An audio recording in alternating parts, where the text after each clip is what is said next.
अस्सलाम वालेकुम दोस्तों, अगर आप भी अपने पासपोर्ट का नकल मालूमात करना चाहते हैं तो ये वीडियो आपके लिए है। वीडियो को मुकम्मल देखें, वीडियो का कोई भी पार्ट मिस ना करें। इस वीडियो में मैं आप लोगों को बताऊंगा कि आप अपने पासपोर्ट का नकल मालूमात किस तरह से करते हैं, कैसे करते हैं ऑनलाइन अपनी मोबाइल से घर बैठे।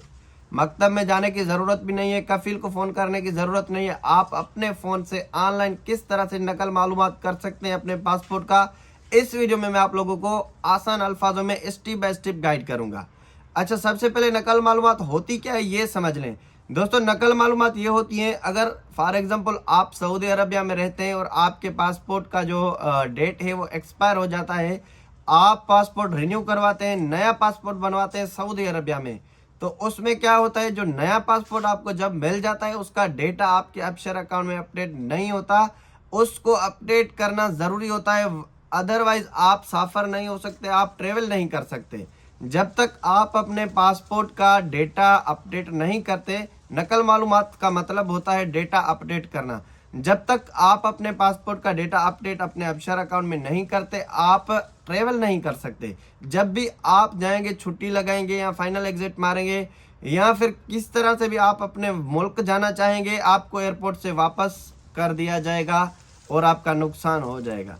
इसलिए आप जब भी अपना पासपोर्ट नया बनवाते हैं तो आपको उस पासपोर्ट की नकल मालूमात करना ज़रूरी होती है। तो इस वीडियो में मैं आप लोगों को स्टेप बाय स्टेप आसान अल्फाजों में सारा प्रोसेस करके दिखाऊंगा, फिजिकली अपने मोबाइल से घर बैठ के। ठीक है, तो वीडियो को मुकम्मल देखें, वीडियो का कोई भी पार्ट मिस ना करें। हम अब चलते हैं मोबाइल स्क्रीन में, फिर मोबाइल स्क्रीन में मैं आप लोगों को बताऊंगा कि किस तरह से ये सारा प्रोसेस करना है। अच्छा दोस्तों, अब हम आ गए हैं अपनी मोबाइल स्क्रीन में। यहाँ पे आपको क्या करना है, डायरेक्टली जो आपका ये क्रोम ब्राउज़र है ना, ये वाला, ठीक है, कोई भी आपके पास ब्राउज़र है, मेरे पास क्रोम ब्राउज़र है तो मैं क्रोम ब्राउज़र को ओपन करता हूँ। ठीक है, आपके पास कोई भी ब्राउज़र है, आप ब्राउज़र ओपन करें। ठीक है, ब्राउज़र ओपन करने के बाद यहाँ पे आप सर्च करें अबशर लॉगिन, ये अबशर लॉगिन। ठीक है, अक्षर लॉगिन लिख के सर्च करें, ये ऑप्शन आपके पास इस तरह से आ जाएंगे। ठीक है, यहाँ पे फर्स्ट वाले ऑप्शन पे मैं चला जाता हूँ, जो पहली पहली वेबसाइट यहाँ पे शो हो रही है, तो मैं इसके ऊपर क्लिक करता हूँ। जैसे मैंने क्लिक किया है तो यहाँ पे जो अक्षर की वेबसाइट है हमारे पास, वो लॉगिन हो जाएगी, ओपन हो जाएगी, ये ओपन हो जाएगी। इसके बाद फिर हम यहाँ पे करेंगे अपने जो हमारा अक्षर अकाउंट है उसको हम यहाँ पे कर देंगे लॉगिन। ठीक है, अब देखें यहाँ पे ऊपर ये वाला जो ऑप्शन है, यहाँ पे यूज़र नेम और आईडी नंबर, यहाँ पे एकामा नंबर लिखना है आपको, जो ठीक है, एकामा नंबर। नीचे जो अबशर अकाउंट का पासवर्ड है वो यहाँ पे आपको लिख देना है। ठीक है, तो ये मैं इसके ऊपर क्लिक करता हूँ तो मेरा ऑलरेडी यहाँ पे ये लगा हुआ है, तो मैं इसको लॉगिन के ऊपर कर देता हूँ क्लिक। ठीक है, अच्छा, अब ये देखें, ये कह रहा है कि आपके नंबर पे ओटीपी जाएगा, वो ओटीपी यहाँ पे लिख दें। ओटीपी मुझे रिसीव हो चुका है तो ओटीपी मैं यहाँ पे लिख देता हूँ। ठीक है, जैसे ही मैं ओटीपी यहाँ पे लिखूंगा, ओटीपी लिखने के बाद कुछ इस तरह से इंटरफेस शो हो रहा है। ठीक है, आपके पास भी कुछ इस तरह से इंटरफेस शो होगा, जो आपका ऑप्शन होगा इस तरह से लॉगिन हो जाएगा। ठीक है, अब देखें राइट साइड, यहाँ पे मोबाइल के राइट साइड पे देखें, ये 3 लाइनें हैं, यहाँ पे इसके 3 लाइनें हैं जो इनके ऊपर क्लिक कर देना है। जैसे ही क्लिक करेंगे यहाँ पे कुछ इस तरह से इंटरफेस शो हो जाएगा, यूँ ये तमाम ऑप्शंस यहाँ पे आ जाएंगे। ठीक है, अब आपको क्या करना है, ये जो प्रोफाइल जो आपकी होगी उसके नीचे फर्स्ट वाला ऑप्शन होगा इलेक्ट्रॉनिक सर्विसेज। ठीक है, ये वाला, इसके ऊपर अब कर देना है क्लिक। जैसे ही इसके ऊपर हम क्लिक करते हैं, यहाँ पे देखें, फिर ये 5 ऑप्शन आ जाते हैं हमारे पास। माई सर्विसेज वाला जो पहला ऑप्शन है, आपको इस ऑप्शन में चले जाना है। ठीक है, ये माई सर्विसेज वाला है। माई सर्विसेज के ऊपर जैसे मैं क्लिक करता हूँ तो यहाँ पे देखें तमाम के तमाम जितने भी सर्विसेज हैं, जितने भी ऑप्शन है यहाँ पे आ जाते हैं, आप सही से पढ़ लें। ठीक है, अब आपको यहाँ से कौन सा ऑप्शन चूज करना है, पहले वाला देखें, दूसरा देखें, तीसरा, ये नंबर को छोड़ें, यहाँ पे आपको जाना है पासपोर्ट्स के ऊपर। ठीक है, पासपोर्ट मेरे पास 3 नंबर पे शो हो रहा है, ये देखें, आपके पास 4 पे भी हो सकता है, 5 पे भी हो सकता है, वो डिपेंड करता है कि कौन सी अपडेट है। अगर नई अपडेट आ जाती है तो ऊपर नीचे ऑप्शन हो सकता है, मगर जाना इस वाले ऑप्शन में, ये जो पासपोर्ट्स लिखा हुआ है। ठीक है, पासपोर्ट्स के ऊपर मैं जैसे क्लिक करता हूँ तो देखिए कुछ इस तरह से हमारे पास ऑप्शन शो हो जाएंगे। अब देखें फर्स्ट वाला ऑप्शन, ये जो है हमारा पर्सनल इंफॉर्मेशन है, सेकंड तवस्सुल है, एंड जो थर्ड ऑप्शन है वीज़ा रिक्वेस्ट है, फोर्थ ऑप्शन है रेजिडेंट सर्विसेज हैं, और जो 5वां नंबर ऑप्शन है वो है विजिटर सर्विसेज, छठा नंबर ऑप्शन है final exit proof report, residence stay duration report. ठीक है, अच्छा अब आपको चले जाना ये जो रेजिडेंट सर्विसेज वाला ऑप्शन है इसके ऊपर आपको क्लिक कर देना। अब देखिए यहाँ पे आपकी जो डिटेल होगी वो शो हो जाएगी, आपकी प्रोफाइल की जितनी भी डिटेल होगी, कामा नंबर वगैरह, एक्सपायरी डेट वगैरह सारी चीज़ें आ जाएंगी। ठीक है, अब आपको ये अपडेट रेजिडेंट्स पासपोर्ट इन्फॉर्मेशन का ऑप्शन यहाँ पे शो हो जाएगा। ठीक है, अपडेट रेजिडेंट पासपोर्ट इन्फॉर्मेशन। ठीक है, अब क्या करना है, इसके ऊपर ये जो ऑप्शन है स्टार्ट सर्विसेज, इसके ऊपर क्लिक कर देना है। ठीक है, जैसे ही मैं इसके ऊपर क्लिक करता हूँ तो यहाँ पे कुछ इस तरह से इंटरफेस आपके पास भी शो हो जाएगा, आपकी प्रोफाइल वगैरह होगी, सारी चीज़ें होगी। अब देखिए यहाँ पे हमें क्या करना होगा कि हमारे पासपोर्ट जो हमारा नया पासपोर्ट है उसका इमेज, उसका तस्वीर हमें डाउनलोड अपलोड कर देना है। ठीक है, अपलोड किस तरह से करना है ये देखें, लिखा हुआ है इसके ऊपर first page is fully clear. अब ये चीज़ आप लोगों को सही से समझनी है कि तस्वीर, बाकी सारी चीज़ें तो कर लेते हैं हम, मगर जो तस्वीर है ना वो समझ में नहीं आती, तो आती कि किस तरह से ये अपलोड करनी है। ठीक है, देखें कि ये इस तरह से पासपोर्ट को होल्ड करना है, ये जिस तरह से ये दिखाई दे रहा है। ठीक है, यूं सीधा रखना है, ये वाला। ठीक है, इस तरह से।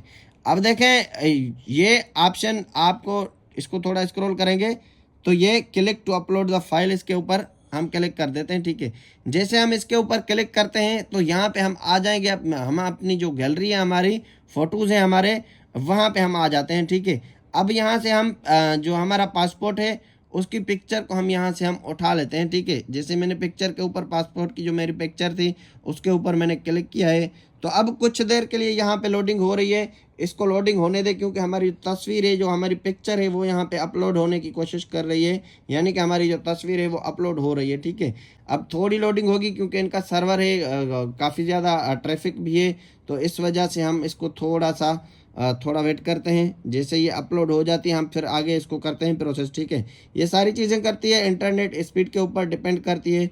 आपका इंटरनेट स्पीड अगर फास्ट है तो ये जल्दी हो जाएगा, अगर आपका इंटरनेट स्पीड फास्ट नहीं है, थोड़ा स्लो है, तो वो फिर लोडिंग कर सकता है ज़्यादा देर के लिए। तो हम थोड़ा सा वेट करते हैं, जैसे ये आगे प्रोसेस होती है, ये हमारी तस्वीर अपलोड होती है, फिर हम इसको आगे से प्रोसेस करते हैं। ठीक है, ये देखें फाइल जो हमारी है यहाँ पे आ चुकी है, ये देखें ये तस्वीर हमारी आ चुकी है, इसके ऊपर क्लिक करके आप देख भी सकते हैं, मगर यहाँ पे जो सिक्योरिटी पर्पज़ के लिए इसको मैं ओपन नहीं कर सकता, इसको नीचे आपकी सारी डिटेल होगी। ठीक है, अब देखें यहाँ पे जैसे ये फाइल आ गई है ना, ये देखें उसके नीचे न्यू पासपोर्ट नंबर आ जाएगा, न्यू पासपोर्ट जो होगा उसका एक्सपायरी डेट आ जाएगा, सारी चीज़ें यहाँ पे आ जाएंगी। ठीक है, तो उसके बाद आपको क्या कर देना है, यहाँ पे नेक्स्ट के ऊपर कर देना है क्लिक। जैसे ही मैं नेक्स्ट के ऊपर क्लिक करता हूँ यहाँ पे थोड़ी देर के लिए प्रोसेस होगा, प्रोसेस होने के बाद यहाँ पे देखें, अब ये वाला पेज ज़रूर ये समझना है। ठीक है, अब पासपोर्ट इन्फॉर्मेशन आपसे पूछ रहा है, अब पूछ रहा है कि new passport issue date, new passport issue date पूछ रहा है, तो हम वो लिख देते हैं यहाँ पे न्यू पासपोर्ट का जो, ठीक है, ये वाला जो ऊपर वाला है यहाँ पे क्लिक कर देना है। तो जिस डेट पे हमारी पासपोर्ट बनी थी तो वो पहले यहाँ पे इशू डेट हम लिख देते हैं। ठीक है, जस्ट अ मिनट। हाँ, ठीक है, तो यहाँ पे ये जो इशू डेट है, इशू डेट हम यहाँ पे लिख देते हैं। ये हमारा ये वाला ये साल है, देखें। ठीक है, ये साल है, इसके ऊपर क्लिक करते हैं। 2025 को मैंने ये साल सेलेक्ट किया। अब महीना कैसे सेलेक्ट करना है, यहाँ पे ये महीना है तो यहाँ पे इस महीनों को भरी थी, और तारीख कौन सी है, डेट कौन सी है, वो डेट यहाँ पे सेलेक्ट कर देनी है आपको। ठीक है, ठीक, ये हो गया। ये मैंने यहाँ पे डेट मैंने लिख दी है कि किस डेट को मैंने पासपोर्ट इशू करवाई थी। अब यहाँ पे देखें दूसरा ऑप्शन आपके पास आएगा न्यू पासपोर्ट इशुएंस कंट्री, यहाँ पे कंट्री के ऊपर क्लिक कर देना है। यहाँ पे अब समझना है, ठीक है, किस कंट्री से आपका ये जो पासपोर्ट आपने रिन्यू करवाया है, तो हमने करवाया है सऊदी अरबिया से, तो मैं यहाँ पे सऊदी अरबिया को जस्ट अ मिनट यार, पाकिस्तान, ठीक है, जो आपका कंट्री है वो सेलेक्ट करें। कंट्री सेलेक्ट करने के बाद यहाँ पे जस्ट अ मिनट देखें सऊदी आता है या नहीं आता, नहीं आ रहा सब। अच्छा, किंगडम ऑफ सऊदी, क्योंकि हमने सऊदी अरबिया में हम रहते हैं, सऊदी अरबिया यहाँ पे सेलेक्ट कर देना है, किंगडम ऑफ सऊदी अरबिया, ठीक है।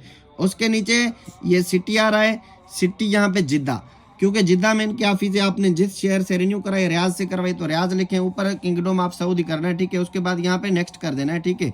जैसे ही मैं इसको नेक्स्ट करता हूँ, थोड़ी देर के लिए यहाँ पे प्रोसेस होगा, प्रोसेस होने के बाद फिर हम आगे से इस वीडियो को करेंगे कंटिन्यू, ठीक है। जुड़े रहें। अब देखें न्यू यहाँ पे एक पेज ओपन हो जाएगा, जहाँ पे आपकी जो पासपोर्ट है उसकी डिटेल, तमाम की तमाम डिटेल यहाँ पे आपकी पासपोर्ट की आ जाएगी, जो नया पासपोर्ट है आपका, ठीक है। ये फिर हम इसको थोड़ा सा ऊपर प्रोसेस करते हैं।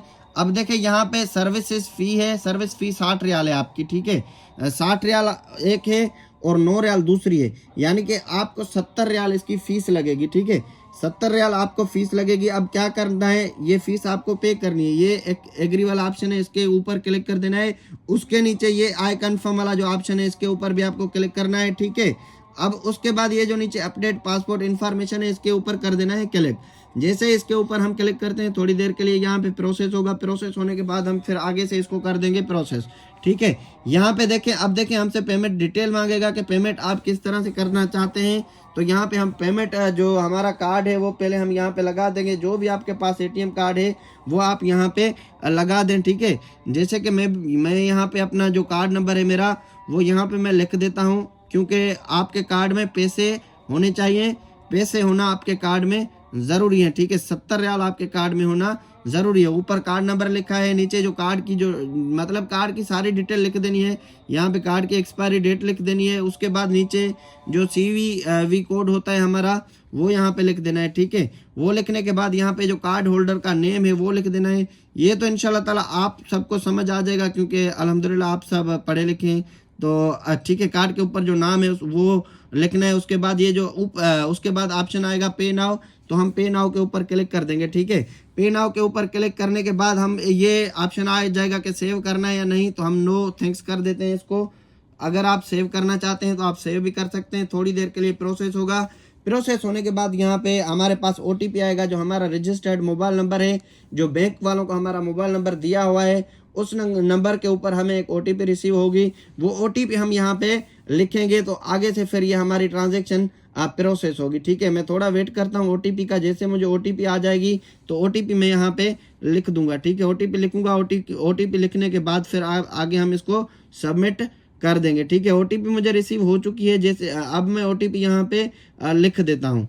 तो OTP मैंने लिखी है। OTP लिखने के बाद अब देखें यहाँ पे सबमिट का ऑप्शन आ जाएगा। सबमिट के ऊपर कर देना है क्लिक। जैसे ही मैं सबमिट के ऊपर क्लिक करूंगा, यहाँ पे थोड़ी देर के लिए प्रोसेस होगा। प्रोसेस होने के बाद आगे से फिर हम क्या ऑप्शन आता है क्या नहीं आता, वो हम यहाँ पे फिर आगे से प्रोसेस कर देते हैं, ठीक है। अच्छा, अब देखें ये हमारे पास ऑप्शन आ गया है कि आपकी जो रिक्वेस्ट थी वो सबमिट हो चुकी है, ठीक है। अच्छा, अब चेक कैसे करें कि हमारी जो नकल मालूमात है वो कंप्लीट हो चुकी है, वो हुई है या नहीं हुई है, ठीक है। उसके लिए आपको क्या करना पड़ेगा, अब इसको जो क्रोम ब्राउज़र है इसको कर देना है क्लोज। इसको क्लोज करने के बाद आपको किस चीज़ की ज़रूरत पड़ेगी, जो अबशर की एप्लीकेशन है, यहाँ पे अबशर की एप्लीकेशन आपको ओपन करनी पड़ेगी, लॉगिन करनी पड़ेगी, ठीक है। मैं यहाँ पे लॉगिन कर देता हूँ अबशर की एप्लीकेशन। जैसे मेरी अबशर की एप्लीकेशन लॉगिन हो जाएगी, फिर यहाँ पे मैं इसको चेक कर दूंगा, ठीक है। ये देखें हमारे पास कुछ इस तरह से इंटरफेस शो हो रहा है। अब आपको क्या करना है, ये जो आपका जो प्रोफाइल होगा यहाँ पे सबसे ऊपर, प्रोफाइल के ऊपर आपको क्लिक कर देना है। जैसे प्रोफाइल के ऊपर आप क्लिक करेंगे तो यहाँ पे नीचे देखें माय पासपोर्ट का ऑप्शन आपको मिल जाएगा, ठीक है। माय पासपोर्ट के ऊपर क्लिक कर देना है।